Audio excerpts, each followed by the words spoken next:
We are going to talk about Christian work ethic today, which is so funny because our lead pastor's on a cruise. He's like, handle that for me. Now, I did ask the elders if I could say that, so it's not my, the elders told me I could say that. But we're going to be talking about Christian work ethic. So, to get us in the mood to talk about work, I have a question. What was your first job?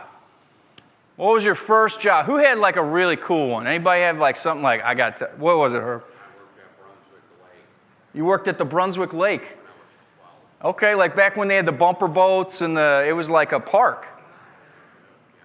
It was like 1925. No, 1970s. Awesome. Anybody else have a real good one that they just like super nostalgic? I've prepared.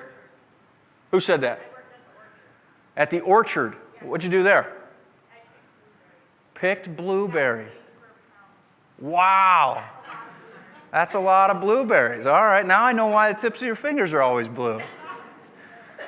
No, that's awesome. A little nostalgia, right, to your first job. Mine was, I worked at Regal Cinemas in Medina. Oh, yeah, listen to everybody. I probably saw you there. That was a great gig for a teenager, man. That was awesome. All the popcorn that I could eat, right? I got free movie tickets, right? I got to get the posters for the movies. Yeah, my room was sweet. It was decorated. Big Shrek fan. I worked my way up at that place, too. Like, I don't know if you knew this, but there's like a hierarchy of jobs at the movie theater. Like, you start as the usher, and you're sweeping up the popcorn, cleaning up the sticky soda, all that stuff. That was okay. But then I got behind the concession stand where they learned that I'm a salesman. And every single one of you would be walking out with the large drink for 25 cents more. You would be. There's no way you're getting away with a medium. It's a quarter. Let's upgrade. Value here, folks. And I got so good at that, they put me into the box office, which was like the prized area because it was clean, it was air conditioning, it didn't smell like oil. Your feet weren't sticking to the floor. That was the spot, man. This job had benefits like this. As a 16-year-old who was supposed to be home by 10 o'clock, I got to work till 1 a.m. sometimes. That was pretty cool. Be out real late, missing curfew. Mom and Dad probably didn't care for that. But it was good times. We actually, when we go to the movies as a family, my wife's here, she'll tell you. You can ask her after the service. Don't do that. That'll make her upset. She doesn't like. Leave her alone. But when I'm sorry, I'm in trouble. When we go to the movie theater, she'll tell you, like, I still walk in and I'm like, man, I loved that job. And she's like, yeah, we know you love that job. That's great. It's such a good job, man. All right. What about your worst job? And hopefully it's not current, right? Like your current situation. Mine's a toss-up, and this is going to be a bit of a confessional. Please don't judge me. I was 19, and this is when I learned that I was not cut out for the healthcare world. My dad got me a job as a patient transportation specialist at the Cleveland Clinic Foundation, small little hospital down in Cleveland. And my job, for probably $6 or $7 an hour, was to take people from their room to their appointments. And this lady was very rude one time. She almost threw up on me. And she might still be sitting in the hallway because I quit that day. It sounds so bad, I know, but she was in a good place. Like, I wheeled her off to the side. She might still be there, I don't know. But I called my dad from one of those hallway phones. I said, Dad, I'm done, and you might want to send somebody with a bucket. It was rough, man. And then the other one that was more, it's kind of in my adult life, and this is probably one that you all can resonate with. I had a job at a bank, and I loved the job. I was doing really well. I was very successful at what I did, and I took this job with a person who, the manager, like everybody's like, don't work for that person. Don't. They'll crush your career. That's not who you want to be with. You're great at what you do. Don't go work for them. And I'm like, I'm a chameleon, baby. I can work with everybody. I'm easygoing, right? And I ended up quitting. This guy was just, he was a tough person to work for. He was micromanaging. He was always telling you how to do the thing. And it's like, I know how to do it. It was tough, but I ended up going to a competitor. And I think a lot of us would say that the relationship with your boss makes a big difference in how you approach your job. Well, I say all that to get us on track to read about how Paul says that we should be as workers. Now, we are going to read Ephesians 6, verses 5 through 9 together. There's Bibles underneath your seat. I highly suggest that you read them because I've made typos on the slides. I was told that after the first service. So we're just going to get that out of the way. You see a typo, we just say, bless him, Lord. He's doing his best up there. All right, we're going to read this together, and I also want to kind of give you some context for 2024 because this was written at a time when slavery was a big part of the culture. It was a big part of what their everyday was, so there was no tabooness to this. Slaves and masters, those were two positions in life that were very normal then. Thankfully, it's not today, so it might sound funny. So what we're going to do is we're going to read this under the guise of employee and employer, okay? Because the principles will still match up. So if you turn to page 1177, it's Ephesians chapter 6. We'll read it together. Page 1177, Ephesians 6, verse 5. It says this, "Slaves, obey your earthly masters with respect and fear, and with sincerity of heart, just as you would obey Christ. Obey them not only to win their favor when their eye is on you, but as slaves of Christ, doing the will of God from your heart. Serve wholeheartedly, as if you were serving the Lord, not people, because you know that the Lord will reward each one for whatever good they do, whether they are slave or free. And masters, treat your slaves in the same way. Do not threaten them, since you know that he who is both their master and yours is in heaven, and there is no favoritism with him." So, it's a tough chunk of scripture, right? And it's going to be difficult for me to teach this to you and you walk out of here can't wait to go to work tomorrow, man. But it's important that we know and understand what we're doing as Christians matters in the 40-hour work week from Monday to Friday. So we're going to talk through 3 ways to showcase our Christian work ethic. So, first, verse 5, it said this, "Slaves, obey your earthly masters. Employees, obey your earthly bosses with respect and fear and with sincerity of heart, just as you would obey Christ, respectfully and sincerely." Now, of all the jobs that I ever worked, the ones where I was most productive and probably most valuable to the company was one where there was this mutual respect between the boss and I. There was no micromanagement. He trusted that I was capable to do what I could do, and I knew that if I did the right things and I did what I was supposed to do, he would leave me alone.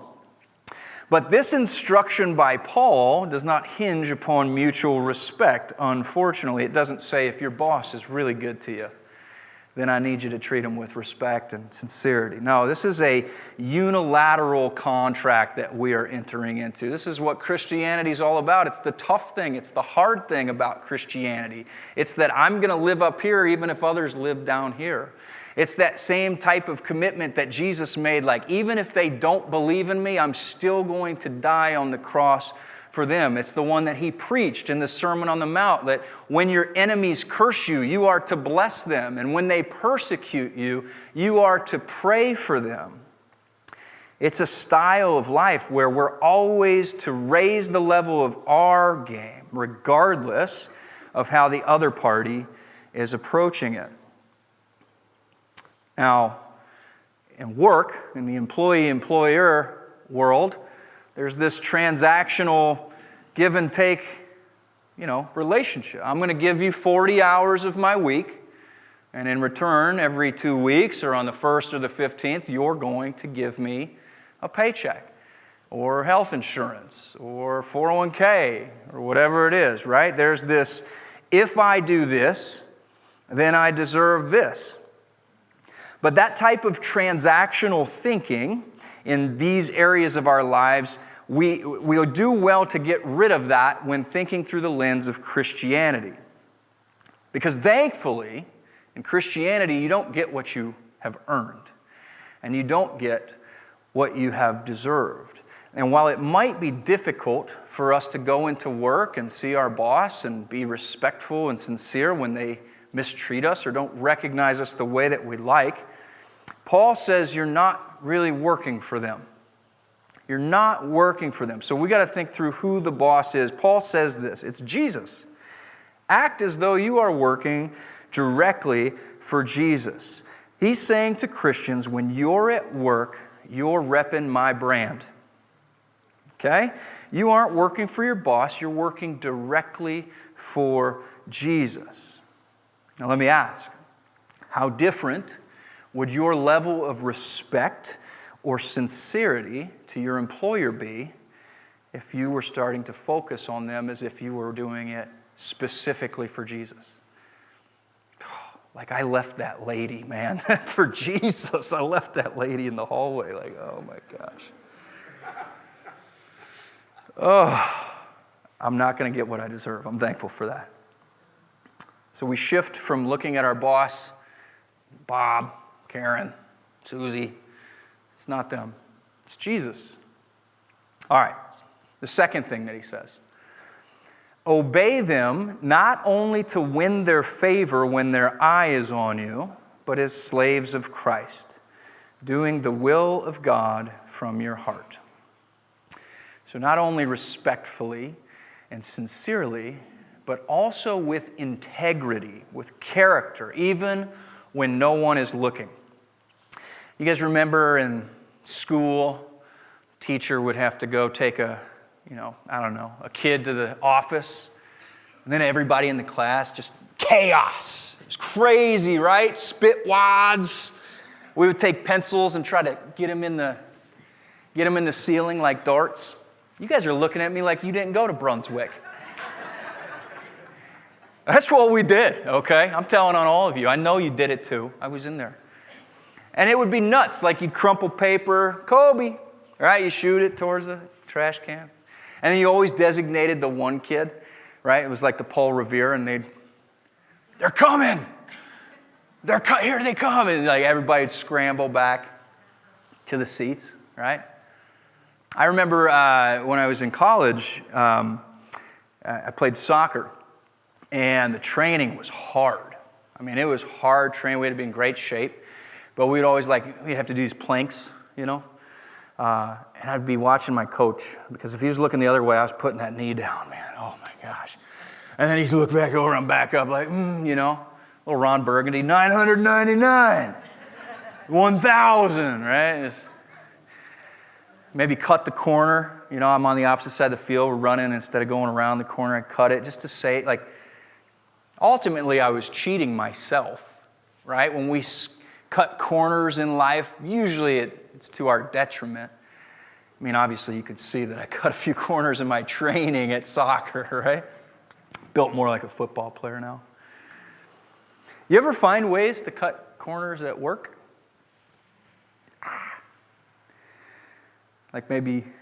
Nobody ever really works to 5 on Friday, right? It's like an unwritten rule. You could punch out 4:45, right? You ever manipulate that time card a little bit?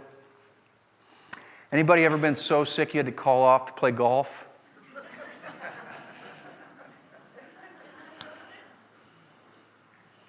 It's okay though, because I earned the PTO. I got vacation days, I got sick days, I've earned it. I deserve it, I've worked for it. And maybe, unless you're working for Jesus, then what have you earned? What do you deserve? If I were to take what I've rightfully earned when measuring my deeds in comparison to what Christ's expectations are, my benefits package would look like this. It would have guilt, shame, punishment, death, eternal separation from God. So I'm super grateful that what I've earned is not what I'm getting. And I'm really excited that I'm not getting what I deserve. because what I deserve is far worse than what I've been given. And I work for a God, okay, who's present in all things. He's talking about making sure that you're working for the boss like it's Christ, even when their eye's not on you, even when they're not watching. Well, guess what? God sees it all. He's always with us. That is a sobering thought. Nothing escapes His vantage point. So if I'm working for the Messiah who came to save me, set me free, restore me to God in heaven for all of eternity, my mindset might shift a little bit from what can I get away with to just doing my absolute best for Him. And I know I've fallen short in that in my life. I've fallen short in that in my occupational world, my vocations. And I need forgiveness, and I need mercy, and I need grace. And you know what's great about working for Jesus? Is He gives it to you. He gives it. And He's just always constantly calling us farther. He's calling us to rise. He's challenging us to rise higher, to be set apart from the people and the things that culture and society and corporate world tolerate, expect even sometimes. But He does all that. He calls us to those higher places with our very best intentions at heart. That's a boss that I could work for. That's one that I could respect sincerely. Let's take a look at number 3. This would be verses 6 and 7. Serve wholeheartedly as if you were serving the Lord, not people, because you know that the Lord will reward each one for whatever good they do, whether they are slave or free. Give it everything you've got. Work with all of your ambition. Use all of your talents. Operate from a position of confidence, knowing that the one you're actually working for is for you. And He created you. And He loves you. He's merciful and He's gracious. Pour everything out for your employer today, because you're pouring it out for Jesus. And He ultimately poured everything He had out for you and I. I remember hearing this cliche when I was in college and in my younger corporate work. Maybe you've heard this phrase before: dress for the job you want, not for the job you have. Anybody ever hear that before? Dress for the job that you want. We went to the same college, that's why. Dress for the job you want, not for the job you have. But we can't look at that literally, otherwise why is a pastor wearing a Bernie Kosar jersey on Sunday? I don't know. Garbage men that aspired to be CEOs, they would never wear a suit and tie to their job. That doesn't make sense. Construction workers who wanted to be football players when they grew up, they don't wear football helmets on the job site. I mean, that's ridiculous. We are to bring the work ethic and the skill set and the energy and the ambition for the job that we want to the job that we have currently. You know, one day I aspire to be a lead pastor, and that's not happened yet. But in the waiting, in my time leading up to that, I want to build rhythms and cadences of a lead pastor. I want to create disciplines in my life of a lead pastor so that when that opportunity presents itself, I'm already in the flow. I'm already in the swing of things. And I'm not going to be able to do that if my mindset is on the here and now, if I'm focused on today's payout. We need to not be focused on today's payoff. We need to be focused on the future payoff. Doctors, before they're doctors, they're called fellows, and they work for like minimum wage, but they have to be doctors for minimum wage. They have to represent the brand before they're paid for their work, before they're given the official position. They have to do that. Minor league baseball players aspire to make it to the big leagues, but they're never going to get to that next rung unless they do the work for the big leagues while they're still in training. What is the goal of every Christian here today? What's that payoff you're looking for? In Matthew chapter 26, Jesus gives us this parable about these workers, and He says 2 of them did really good. And when their boss came back and found that they had done really well, the boss told them this: "Well done, good and faithful servant." That should be your target. That's what you should be working for every day. Now, listen, I would lose if we were measuring ourselves based on how well we pull this off in a corporate setting. I get that. But our focus shouldn't be on the 2-week paycheck or the 401k bonus. It should be on hearing, "Well done, my good and faithful servant," because you're working for Jesus, not for your current employer. The disciplines of how we approach work today are going to lead to those desired outcomes of our future with Jesus. So yes, it might be difficult to show respect, sincerity, relentless loyalty, and effort for a boss who doesn't recognize you or treat you with mutual respect. But we're not in it for the payoff here. We're in it for the future payoff. So maybe you're like the manager today and you're like, tomorrow in huddle, I am sharing this with my employees because they need to respect me and they need to be sincere about their work. Paul wants you to listen closely. Managers, CEOs, self-employed. Wait, this one got me. Stay-at-home parent. Listen to what Paul says about those who are in a position of authority. In verse 9, "And masters, and employers, and bosses, and managers, and dads and moms who stay home, treat your employees, your kids, your co-workers, your customers in the same way. Do not threaten them, since you know that he who is both their master and yours is in heaven, and there is no favoritism with him." So as he always does, Jesus levels the playing field. It's not about what position you hold here. Everybody has a boss. Everyone's going to report back to Jesus one day. No favorites. We're all called to the same level of integrity, the same level of commitment to hard work, as if we are working directly for the Son of God. The golden rule comes to my mind. Treat others the way that you want to be treated. So dress for the job that you want, not the one you have. Dress for the place that you're going, not the place that we are. And do it with a unilateral commitment.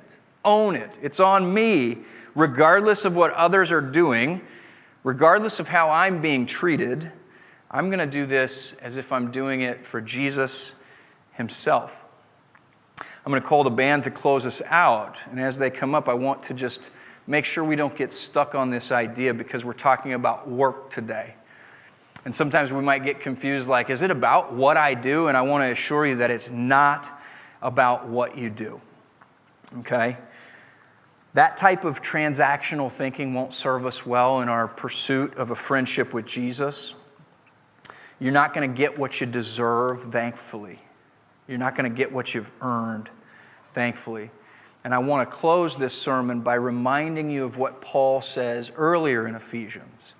In chapter 2, Paul writes this: "It is by grace you have been saved through faith.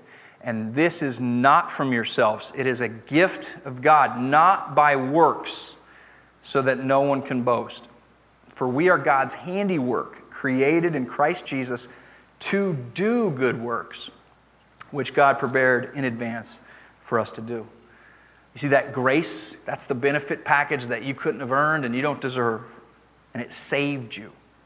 And it's not about who you are, it's about who you know, right? And that's a work world thing. It's not about who you are, it's about who you know. That faith in Jesus is how we are saved. That's the reason I'm getting in. And we're made for more.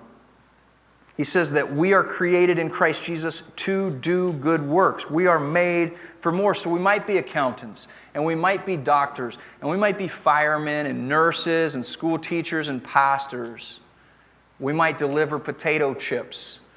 We might pick blueberries or work at the park, at the lake. But we're really not doing that. We're working for Jesus. We're created in Christ, saved from what we deserved, so that we can serve others who may or may not deserve our best, because we're working for God and He deserves our everything.